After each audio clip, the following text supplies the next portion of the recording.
Hello Pisces, welcome dito sa aking channel, Kapalaran A-Date. Welcome guys.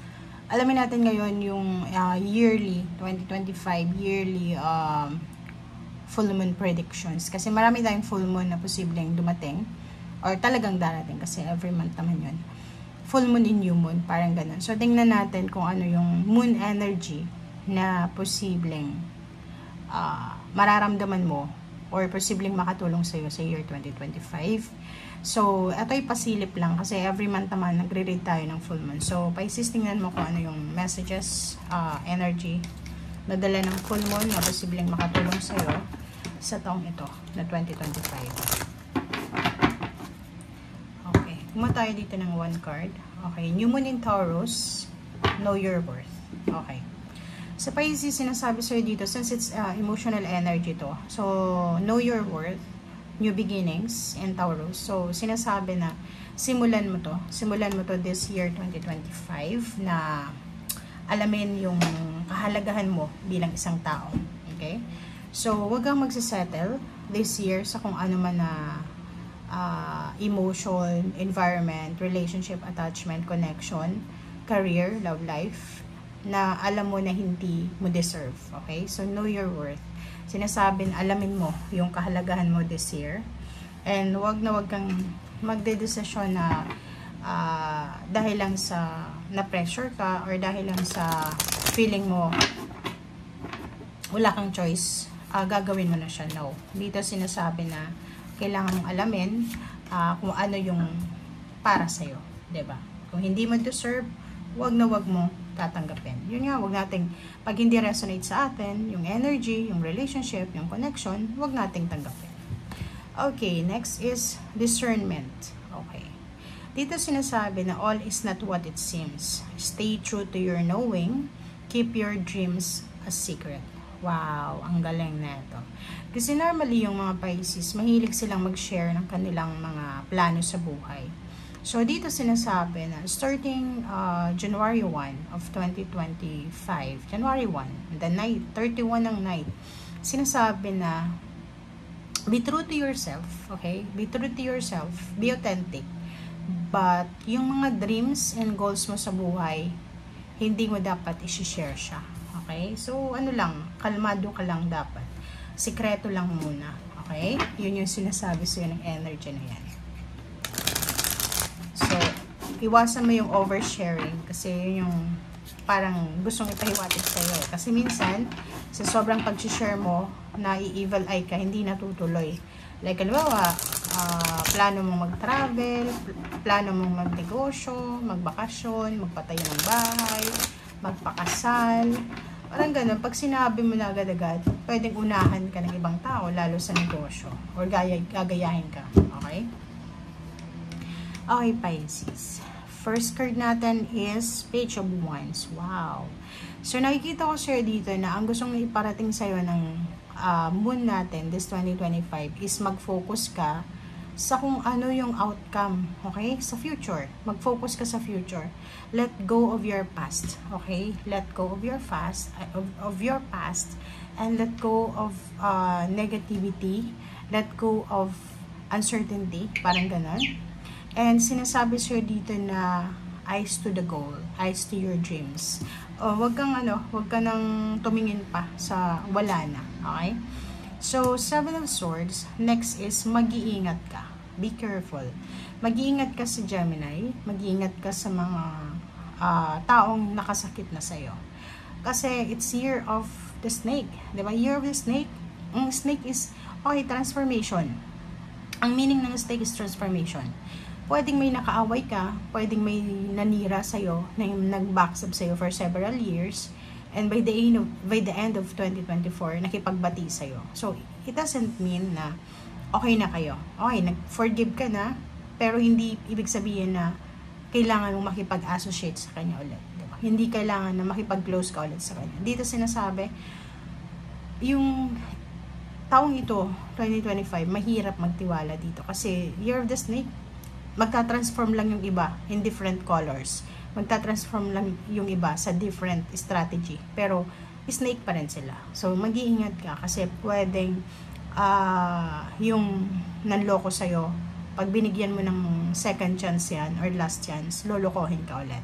So, ingat-ingat, pwede kang ma-scam, pwede kang maloko, pwede kang manakawan kung hindi ka parang magiging attentive sa detalye. Okay. And next is the Hermit. Ang Hermit na to is sinasabi sa'yo ng moon energy na yung taong ito is huwag kang magpadalos-dalos. Kung magdidesisyon ka, dahan-dahan lang. Like for example, nakaisip ka na mag-travel. Okay, gusto kong mag-travel. Okay, first of all, tanungin mo yung sarili, may budget ka ba? Next is, needed ba to? Kailangan ba to na pagta-travel na to?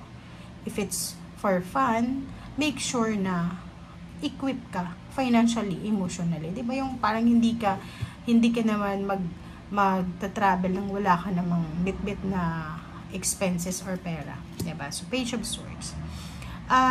Nakikita ko sa'yo dito na pag-aralan mo rin yung mga bagay-bagay. Okay? Huwag kang magtitiwala agad-agad. Pag-aralan yung choices, yung mga options mo, yung decision mo this year.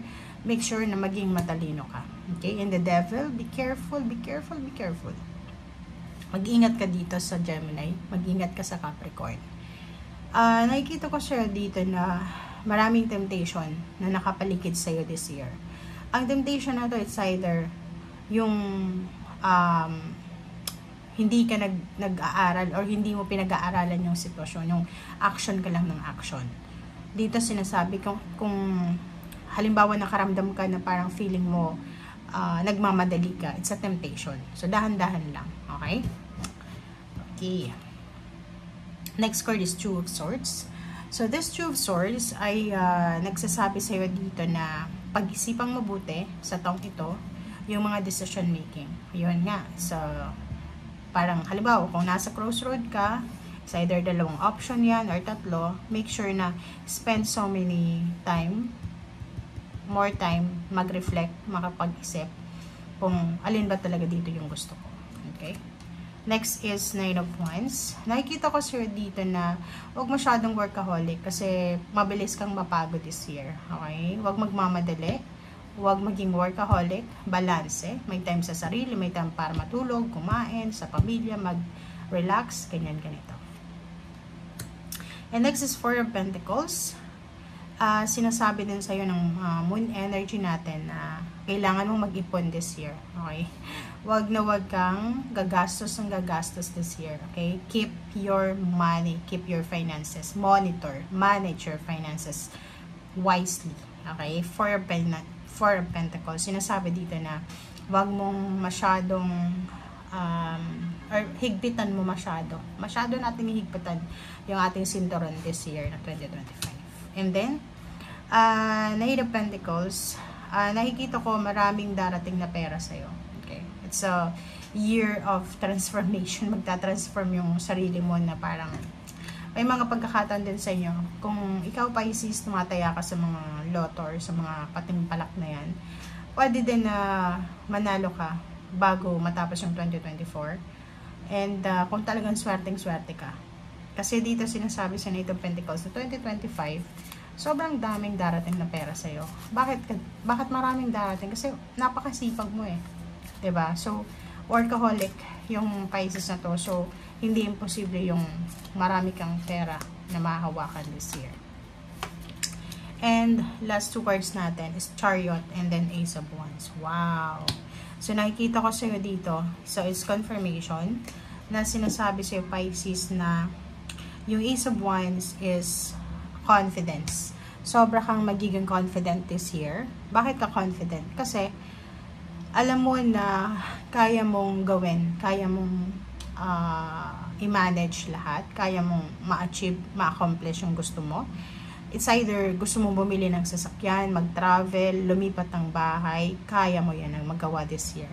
And nakikita ko sa chariot dito, maraming progress, growth, diba? Transformation, alchemy, okay? Na posibleng mangyari sa iyo sa taong ito.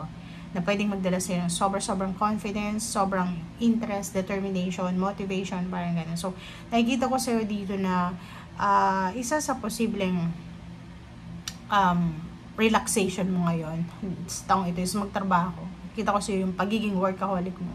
Double time. Mayroon kang target na sweldo sa isang buwan. Or mayroon kang target na overtime na gusto mong gawin sa isang buwan. Parang ganun. So, nakikita ko yung sarili mo na sobrang kang, sobrang busy, sobrang abala, sobrang nakafocus ka sa financial mo.